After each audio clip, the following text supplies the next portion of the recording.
មករយៈនឹងការងាររៀងច្រើនតការខ្ញុំដូចជាសប្តាហ៍មុនគាត់បានរើសមនុស្សមកធ្វើការនៅរោងចក្រពួកខ្ញុំក៏បានផុសរើសមនុស្សរើសអីដែរបងប្អូនអរគ្នាមានអ្នកផ្សេងគេផុសចាំពេលហើយគេក៏បានមកមើលការងារតកែក៏មកប្រាប់អីចឹងមានអ្នកថ្មីមកមើលការងារម្នាក់អីចឹងគេក៏បានមកមើលការងារមែនបងប្អូនអរគ្នាក៏ប៉ុន្តែគាត់មកមើលការងារហើយគាត់រៀងស្ទាក់ស្ទើររឿងបន្ទប់គាត់ចង់ដេកគេនៅមួយម្នាក់ឯងចឹងរោងចក្រសិតភាកច្រើនសិតតែមកបន្ទប់គេង2នាក់ចឹងរោងចក្រណាមិនដឹងឯងប៉ុន្តែរោងចក្រសិតពួកខ្ញុំធ្វើការនេះវិញបន្ទប់និយាយវាថាឡើងទូចហ្មងតាមមកខ្លួនទេគេនៅមួយ2នាក់ភាកច្រើនតែធ្វើខាងហៅសឿឯចំណាំមើលមានបន្ទប់គេនៅមួយម្នាក់ឯងហើយបន្ទប់រៀងធំតែពេលហ្នឹងបើគាត់សម្រេចចិត្តថានៅធ្វើទ្រាំនៅគេនៅបន្ទប់ហ្នឹងតកាខ្ញុំអាចនឹងយកចឹងណាតែពេលឥឡូវហ្នឹងតកាខ្ញុំក៏ដូរចិត្តវិញទៅក៏គាត់ថាឲ្យកូនចៅគាត់ថែម៉ោងទៅធ្វើការប៉ុណ្ណឹងទៅទ្រាំធ្វើអត់ហើយ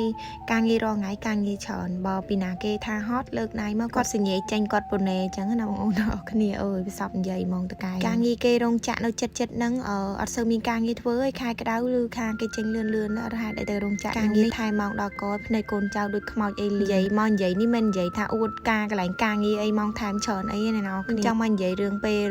ថាដូរការងារអីចឹងណាបន្ទប់ទូចអីយើងអាចនៅបានក៏នៅទៅពួកអីឥឡូវការងារបាក់រោដែរចឹងបាទតកាខ្ញុំដែរគាត់អត់ចង់បានដែរថាលឺនៅម្នាក់ឯង